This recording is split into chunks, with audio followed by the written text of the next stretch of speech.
Maneno mazuri Kwa sababu wangekuwa wanampenda Mungu, basi wangeishi kile ambacho wameambiwa kuhusu Mungu kwamba ni mtakatifu, hapendi uovu, hapendi hiki. Kwa unakuta yale ambayo Mungu hayapendi ndio wanaoyapenda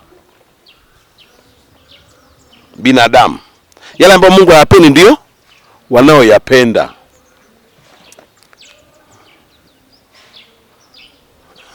Sawa? Yale Mungu anayoyapenda sio wanaoyapenda binadamu. Sika mtanielewa? Kwa hiyo ufuasi wa Mungu ni kuogopa. Wameambiwa kuna moto, kwa wanaogopa moto, sio kwamba wanampenda Mungu. Na ndio maana sitaki unijibu. Naweza kuuliza wewe binti ni bikira, utanijibu labda hapana. Ushalalana uone kama ulimtendea Mungu, ulimkosea Mungu. Najua kama nilimkosea. Kabla hujalalana hukujua kama unapoenda kulalana unaenda kumkosea Mungu. Sawa nilikuwa najua. Sasa kwa nini ulimkosea? Sasa hizi nimetubu. Sawa Kwa hiyo unafanya kile ambacho Mungu hakipendi. Sasa kwa nini unafanya asichokipenda? Is because unaogopa moto, ila ukweli unavyovipenda ni vile ambavyo Mungu havipendi.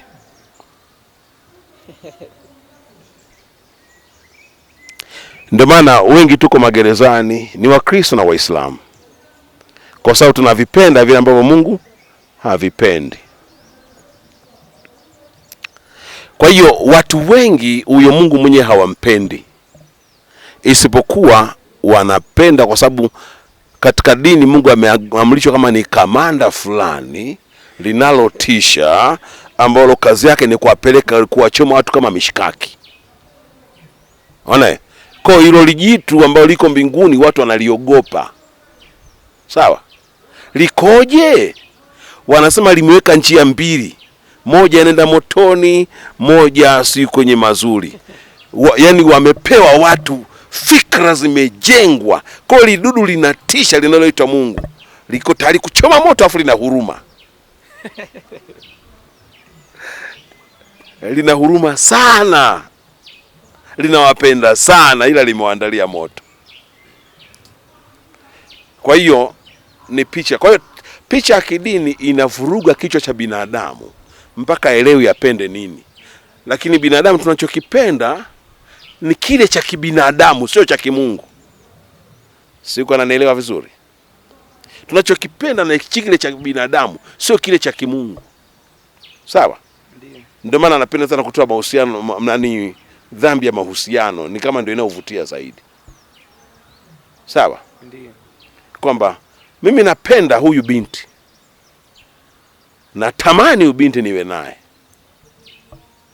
Yaani mkinipa nafasi tu ya siku mbili nikae naye karibu, siwezi kumwacha. Hizo ni fikra za kibinadamu. Umenipata Na ndio ubinadamu wenyewe. Kwa ni juu yake anikubali au anikatalie. Sawa? Lakini hisia zangu ni kuwa naye. Aya Mungu hayamuhusu. You get me?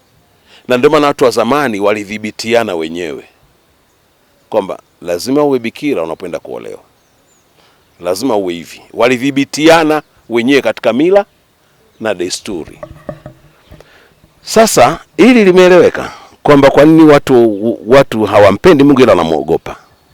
Si ndio? Kwa sababu kama ni kamanda ambaye yuko tayari kukuchoma kama mishikaki. Lakini kwa nini watu wananichukia mimi? Au wanachukia mambo yangu? Au wanachukia ujumbe wangu?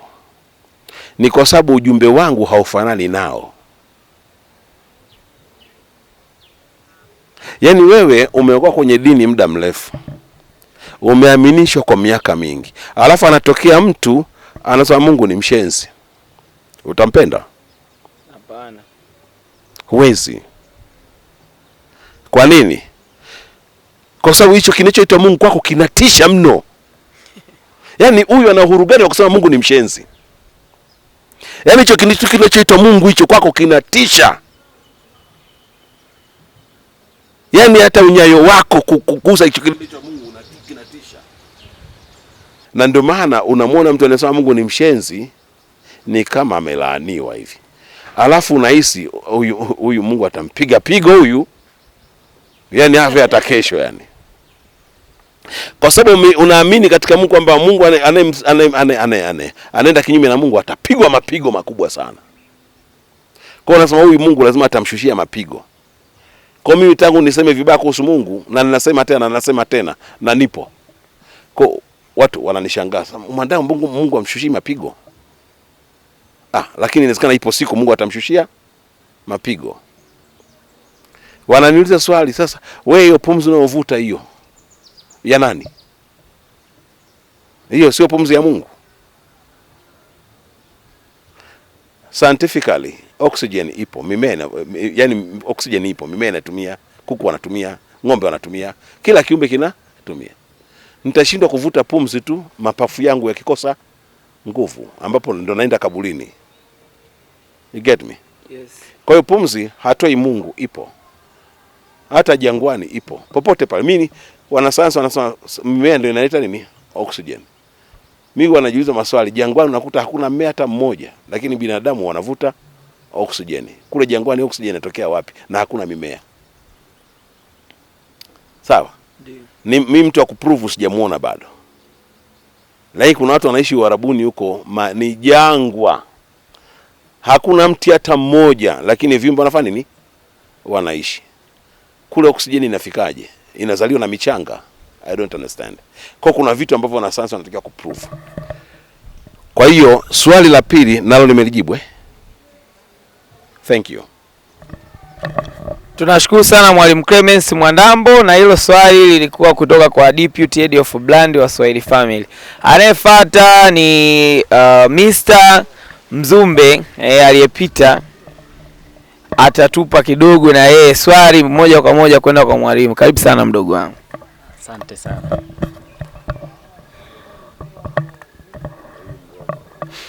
Ndio, asante sana. Kwa majina naitwa Lucas Donasian, ni mwanachuo kutokea Chuo Kikuu Mzumbe ndaki ya Mbeya, pia ni modo kutokea Mbeya na ni member wa Swahili Family.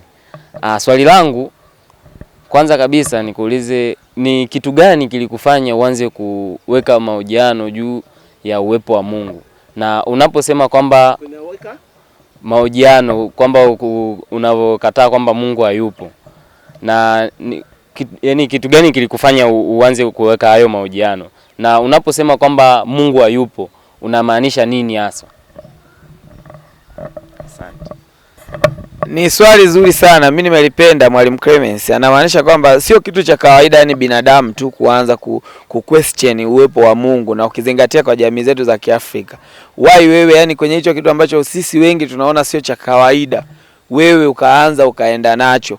Lakini pia anauliza sasa, unaposema huyo Mungu hayupo yani unamaanisha nini hasa? Yani why hayupo, yani kuna nini kingine kipo kina operate na nini, vitu kama hivyo.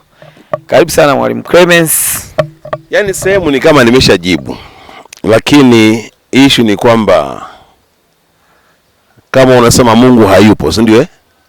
Kuna nini?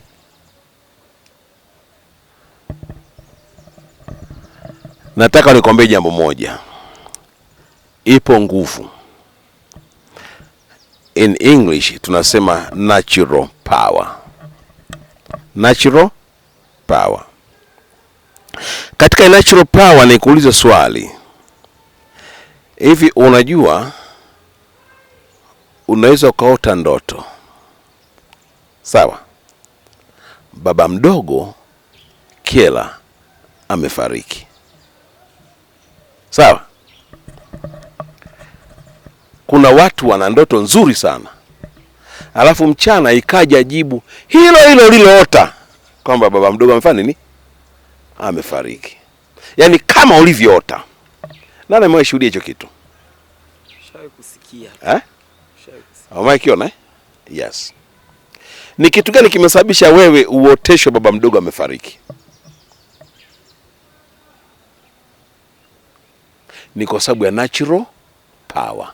Yani anayekufa na wewe kuna nguvu inatenda kazi kati yenu. Kifo kile kinazungumza. Death has a language. Yaani mwanadamu anapoondoka, hii dunia inazungumza. Kifo kina lugha yake, kinazungumza.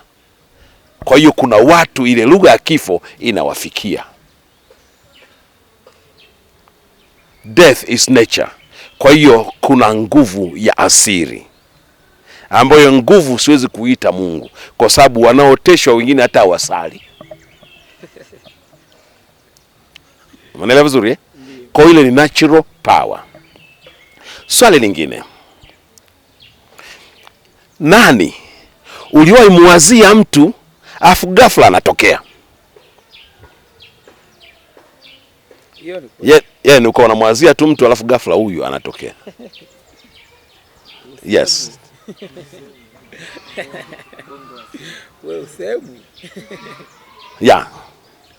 Ni kwa nini? Natural power. Ni kwamba ujio wa yule mtu una lugha. Ile lugha inazungumza na wewe kabla hajafika. Ana kivuli chake ambacho kinatangulia pale nyumbani kwako. Kabla hajafika, kivuli chake kinakuwa kimefika na kimezungumza na wewe kwamba nakuja. Na wapa mifano ya natural power. Sawa? Kibanda. Unaweza kuta banda ni bovu, limeegama hivi, kuna mtu anaishi. Sawa eh? Ni banda bovu lakini ndani yake kuna mtu anaishi. Lakini halianguki. Akihama baada ya wiki linaanguka. Nani kati yenu ameshuhudia kitu kama hicho? Maiona? Yeah. Nini kilishikilia lisianguke? Ukahama likaanguka. Ni natural power. Ni kwamba wewe iko nguvu ndani yako ambayo huwa hutaki kuitumia. Tena una nguvu ya miujiza. Yaani una nguvu kubwa sana usioijua. Hiyo nguvu automatically huwa inachukuliwa na dini. Yaani unaposhuka duniani una nguvu 100%. Unapojikabidhi kwenye dini unabaki na 10%. 90% unaipa dini. Yaani wewe una power. You have power. Iko nguvu iko ndani yako. Hiyo ndio tunaita natural power. Katika natural power kuna vitu ambavyo unatakiwa uviishi ambavyo ni vya kwako. Yaani lazima ni vya kwako hivyo vitu. Huyu anaweza kaa anafuga kuku. Hawapi hata dawa ya kinga. Lakini hawafi. Mnaelewa vizuri eh? Ndio. Huyu akawa anafuga kuku miezi 2 wanakufa. Anawapa dawa ya kinga, anawapa kila kitu. Anajaribu tena, anajaribu mpaka anazila. Nani ameona kitu kama hicho? Yaani huyu akifuga kuku wanazaana, yani wanazaana. Hawajai pewa hata kinga. Hamjai shuhudia kitu kama hicho? Hamjai kiona. Sasa manake huyu alikotoka kwao ni wafuga kuku. Umeelewa eh? Yaani kwao alikotoka ni wafuga kuku. Kwa hiyo ana baraka za kuku toka kwao. Kwa akiweka tu kuku wanazaliana tena mayai 12, 15. Yaani toka alikotoka kule ni wafuga kuku. Kwa hiyo swali lilikuwa kuhusu nguvu ya Mungu eh? Si ndio eh? Yeah. Kuhusu natural power, si ndio eh? Kwa hiyo mimi naamini katika nguvu ya asili. Ambapo nguvu ya asili ipo katika mtu. Ipo katika yeye. Na baraka zipo katika mtu. Zipo katika yeye. Unamwona huyu ni Miss Mzumbe? Ndio. Huyu. Saichagua Miss Mzumbe? Ndio. Inawezekana kulikuwa na warembo kuliko yeye. Yaani kuna mabinti mtu akasema kwa nini hakuwa huyu? Si kama mnanielewa? Yaani ile siku aliyoshindana kuna mabinti ulimuona kabisa alistahili kuwa yeye, sio huyu. Lakini akachaguliwa huyu. Yaani wale majaji walimuona huyu. Ni kwa nini? Kuna nguvu ya nature ndani yake ambayo yani ipo. Inawezekana hata yeye anapochaguliwa alikuwa anajishangaa kwamba kwa nini hakuchaguliwa Jeni. Yaani hata yeye mwenyewe alipochaguliwa alikuwa anajishangaa. Inawezekana yeye mwenyewe anasema niliingia tu sikutarajia kama anaenda hata kushinda. Lakini kuna nguvu iliambatana naye, ambayo is the power of nature ambayo iko ndani. Kwa hiyo Mungu is a natural power ambayo ni power ya jumla, lakini kuna power ndani ya mtu binafsi ambayo hailingani na power iliyo ndani ya mtu mwingine. Natural power. Natural power ipo. Inawezekana huyu wakati anaingia kwenye mashindano alimpigia simu babake, alimpigia simu mamake.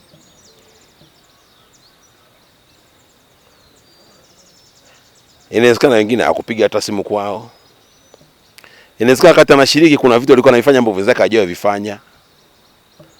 Akawa na baraka kutoka kwao, akawa na baraka kutoka kwa ndugu zake. Anakwenda mpaka anajikuta amefanya nini? Ameibuka. Swali lako nimelijibu? Yeah. Kwa hiyo kiumbe, Mungu kama kiumbe ambaye ana matako, niseme sasa nalitaja hilo neno baya. Anakaa kwenye kiti cha enzi. Ana makao yake, ana location mahali fulani mbinguni, mahali fulani. Huyo na best kubaliani naye. Mungu wangu. So I believe in natural power which is everywhere. Yaani ya majina venye nyuka ni power hii. Labda kwa kuongezea mimi naamini miti ina lugha yake na inazungumza. Kwa hiyo nimewapa mifano hiyo ya ungekuwa zamani mmechunga ng'ombe, kuna swali ambalo ningekuuliza. Si zamani tulikuwa tunachunga ng'ombe. Nyiwa sasa hivi hakuna. Lakini ningekuuliza swali, nani ameishi vijijini polini? Nani ameishi? Umewahi polini? Very good. Kama umewaishi, kuna panya mdogo na mdomo mrefu. Alikuwa akitembea, akifika njia aliyokanyaga binadamu ile panya anakufa. Umewahi muona wewe panya? Hujawahi? Basi ningekwambia kitu. Okay, labda la mwisho zuri zaidi. Wanasema wachawi unaweza kuwa umetembea mahali, umepita miezi 3 iliyopita, wanaenda kuchukua udongo kukuloga pale ulipokanyaga. Nani mwesikia? Good. Hii ndio tunaita natural power. Ulipotembea pale ulikanyaga miezi 3 iliyopita, kuna mtu alikuona kwamba ulikanyaga pale. Uliacha nini pale? Si ulikanyaga uliondoka? Uliacha nini pale?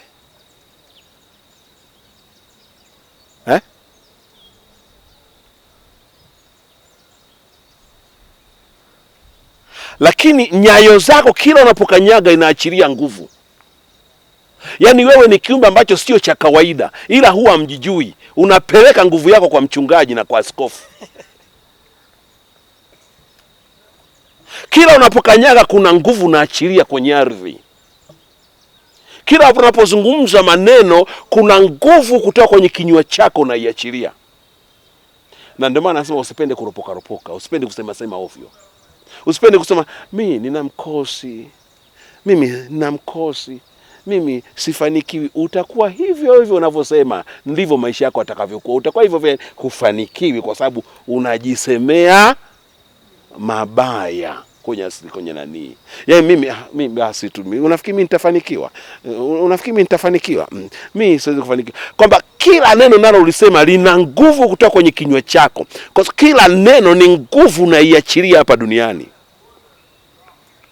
Every word you speak has power. Ndio maana anasema jifunze sana kufunga kinywa chako. Usipende kuzungumza mara nyingi, zungumza mara chache, na kila unalosema liwe na maana. Kila unalosema liwe na maana, kwa sababu iko nguvu ndani yako. Usipende kuiachilia ovyo ovyo. Ndio maana anasema usipende umalaya, kwa sababu kila mwanamke unayetembea naye kuna nguvu inaambatana wewe. Kuna mwingine ana nguvu ya laana kutoka kwao. Unatembea naye, ukishika hela zinapotea, ukishika hela zinapotea, ukishika hela zinapotea. Usipende umalaya, huyu unachovya, huyu unachovya, huyu unachovya, huyu unachovya. Shika mwanamke mmoja, kwa sababu kila unapokutana kimwili na mwanamke kuna nguvu mnabadilishana pale, mnashare. Siko utanielewa. Mke wangu yuko pale ndani, hamjamuona. Mzuri sana. Nilikaoa huyu hapa mnene, yule pale mnene. Mimi na umri wa miaka 57. Yule mke wangu ana miaka 30 yule. Sio mke aliyewazaa. Aliyewazaa tulishatengana. Nilikaoa kana mwili mdogo sana. Lakini sasa hivi utafikiri tulizaliwa pamoja. Yaani tunafanana kuanzia mwili na kila kitu. Kwa nini? Kwa sababu tumeshare mwili. Unaelewa vizuri eh? Ndiyo.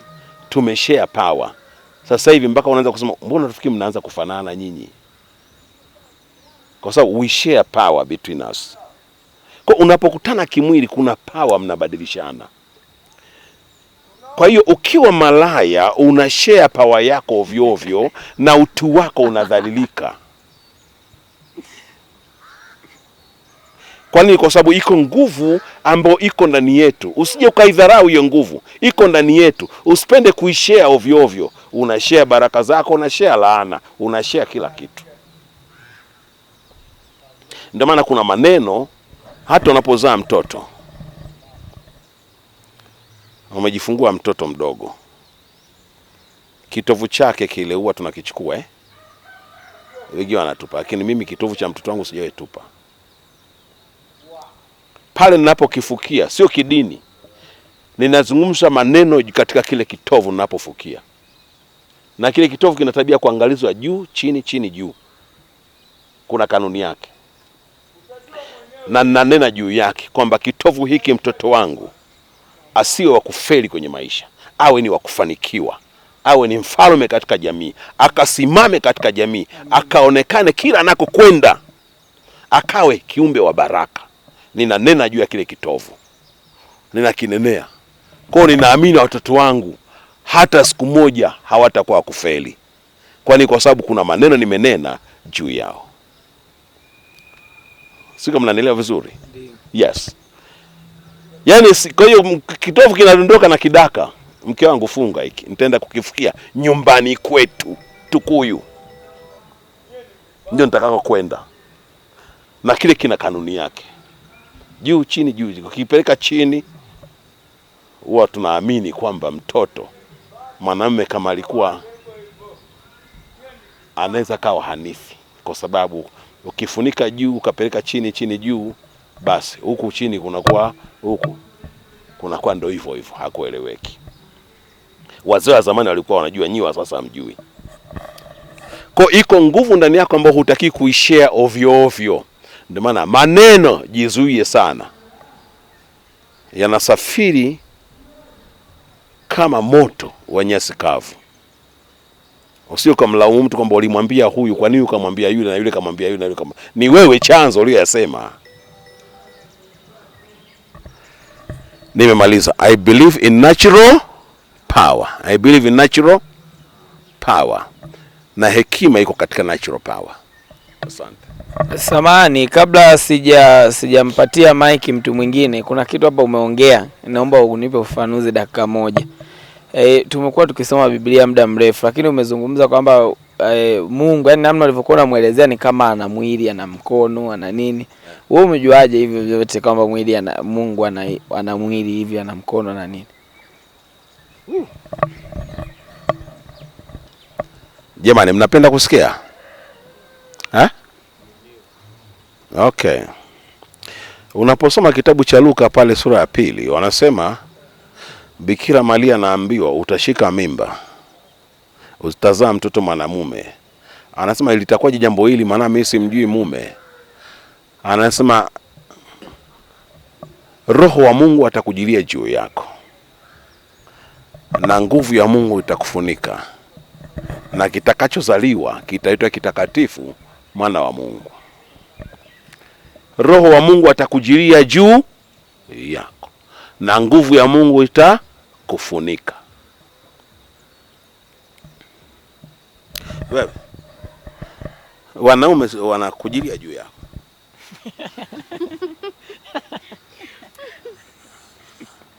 Ndio. Alafu anakufunika. Alafu kakiungo kadogo ndio kanaingia mwilini. Sio mwili mzima mwanaume. Si ndio? Kwa pale ni kwamba Mungu alimpa mimba Bikira Maria. Ndio maana mpaka leo wa Roma Yesu wanamuita babake na nani? Na Mungu. Na Bikira Maria anamuita mamake na Mungu. Kwa hiyo kule kupewa ubaba na umama kunadhihirisha ukiumbe wa Mungu. Sawa sawa? Mungu anaitwa mfalme.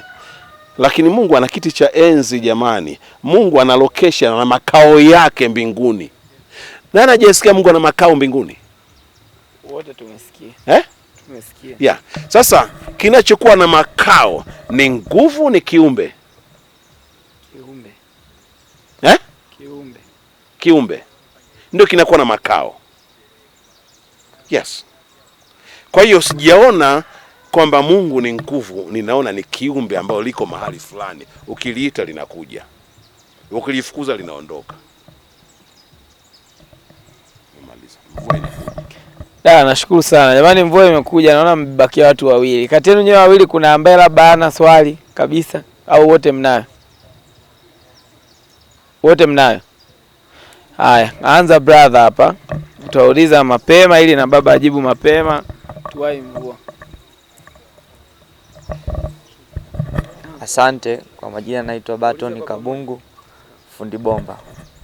Swali langu ni hili. Asante. Mimi naitwa Baton Kabungu, fundi bomba, nafanya kazi za kutengeneza bomba. Dini inawasaidia watu au inawafanya watu wasifikirie kwa kina? Dini inawasaidia watu au inawafanya watu wasifikirie, yani kwamba dini inawasaidia watu au ndio inawafanya watu wasifikirie kwa kina, yani fikra zao zile zimedumaa.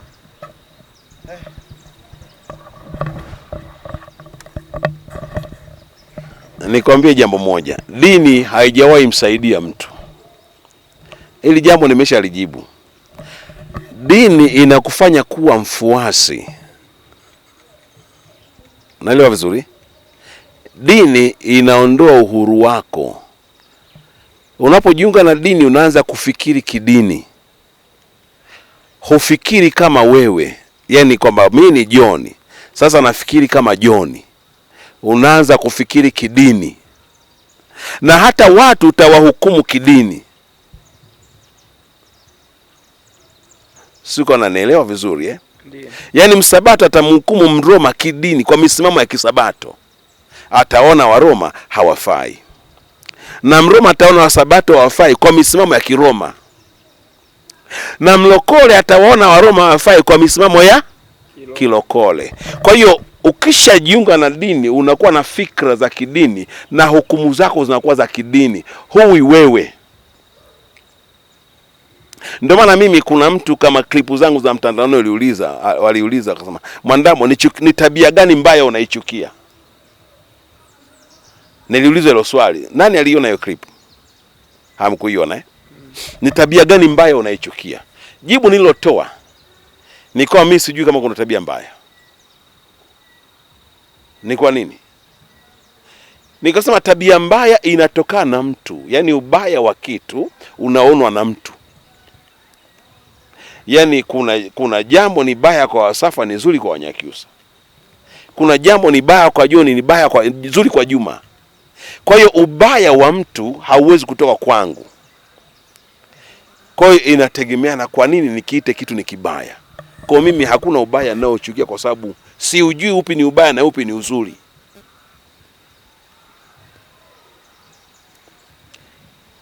Sika mtanielewa? Tunakuelewa. Yaani sijui lipi ni baya ni lipi ni zuri. Kwa sababu ubaya unatokana na tafsiri ya mtu. Kuna jambo ule binti kwake ni zuri, kwa huyu ni baya. Sawa? Yes. Ni hivyo. Kisa kwa kumalizia mapema haraka atakuwa mtu wetu wa mwisho. Kwa majina naitwa Gweksa David Mwakasala. Swali langu ni imani gani ambayo unayo baada ya kifo, yani maisha baada ya kifo? Imani gani nayo maisha baada ya kifo? Ninaamini nitaishi. In short, baada ya kifo naamini mimi bado nipo. Sifi. I will never die. Kama mimi naaminika kwamba ni kiumbe hai, sioni sababu ya kufa, kwa sababu uhai haujawahi kufa. Au uhai unakufa? Life never die. I am life. Why do I die? Mimi ni uhai, mimi ni uzima. Kwa nini nife? Ndio maana mimi hata vijana wangu naambia mimi siogopi kufa, ila naogopa kuugua. Yale mateso ya kitandani yale ndio ambayo siyapendi. Lakini siogopi kufa. Okay? Mimi mara kadhaa niliwahi mwaga mke wangu.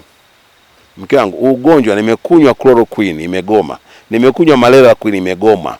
Nimekunywa sasa kama malaria ya mke wangu nahisi sasa mimi nakufa. Kwa hiyo nimekamwaga mke wangu, kwa mke wangu mimi hapa mjini najua wewe huna uwezo wa kusafisha maiti yangu kupeleka Tukuyu. Kwa hiyo naenda Tukuyu kufa.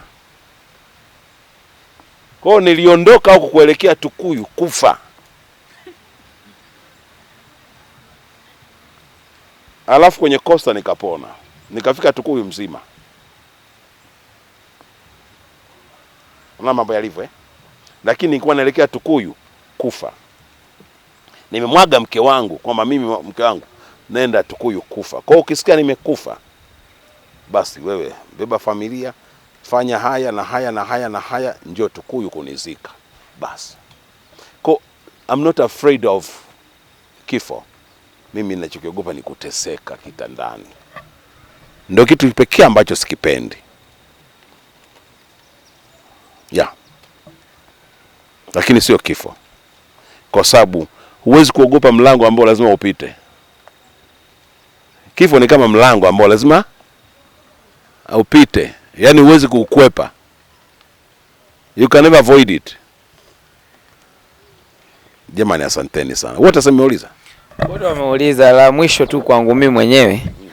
Mwalimu Clemence Mwandambo, unaiona wapi Tanzania ya vijana kama sisi Swahili Family, kama hivi tulivyoungana na kuamua kutatua changamoto zetu wenyewe na kuhakikisha kwamba tunafikia ndoto na matarajio makubwa tulionayo? Vijana wa aina yetu unatuona tukifikia malengo gani kama sisi vijana wa Swahili Family? Mimi labda jibu nitakalokupa itakuwa baya kwako. Kwa fikra zangu. Na hisi inaweza kuwa baya kwako. Ndiyo. Unajua usiongelee Tanzania, jizungumzie wewe. Ndiyo. Yaani maisha mtu wa kuyapigania ni wewe. Ndiyo. Yaani usitegemee siku na mwanasiasa atakuja kupigania maisha yako. Wanasiasa ni kama hivi ameleta umeme, si maji, si nini. Lakini the truth about life is you. Yaani maisha mtu akuyapigania mtu hayupo mtu mwingine zaidi ya wewe. Siasa italeta barabara au italeta kitu fulani, lakini wewe ili uwe tajiri au uwe maskini ni wewe. Wewe ili utengeneze mafanikio ni wewe. Wewe ili siku moja uwe bilionea ni wewe. Hakuna mtu mwingine. Na kundi kama kundi, mimi nimefurahi kwamba mko mna kundi alafu kila mtu ana shughuli yake. Hilo tu limenifurahisha. Lakini shughuli ingekuwa ya kundi, bado ningesema mnapigania umaskini. Kwa sababu mwisho wa kundi huwa ni kusambaratika. Inaanza minong'ono. Hela anakula na nani? Hela anaweka wapi? Sini, kawaida huwa inaanzaga majungu. Yale majungu yakinenepa zaidi ndio kundi linafanya nini? Inasambaratika. Na huwa majungu yanaweza kaanzishwa na mtu mmoja tu ambaye ana akili maskini vile vile. Akamhadisia fulani akasema ila kweli anaongezeka watatu. Ila kweli anaongezeka wanne. Ila kweli watano. Ila kweli limekufa. Kuna bwana mmoja anaitwa MC Dani, nafikiri mmesikia? Ndio. Yule alianza kundi, watu wanachangiana kufa na kuzikana, hata sherehe. Wakafanikiwa kununua Costa kama 3 sijui za kundi. Walifanikiwa sana. Ikaanza minong'ono. Selewi ilipoishia. Mnyang'anya juzi magari. Ni ana sheria anapewa milioni, lakini watu wakataka kumtafuta yeye. Mpaka wakiwezekana wamtoe kwenye ile nafasi. Kwa nini? Tamaa huwa inakuja ghafla. Hamuamini kwamba huyu ni mwanzilishi ndio mwenye maono. Mbona tunaishi vizuri tu kwenye kundi, tuko vizuri? Kwa makundi huwa yanakuwa hivyo. Unafika mahala na ile gari analofanyia niwaambie, wanasiasa wanakuona ukifanikiwa. Kwa hiyo ni lazima ujipiganie wewe kama wewe. Na katika umri wenu ni mzuri sana. Mimi naanza kujipigania nimezeeka. Umri wenu ndio mzuri sana huu. Yaani usipoteze wakati. Nyinyi watoto wa kiume, udhaifu wenu ni hawa. Ukishaanza kuchovya watoto wa kike, hela ikai.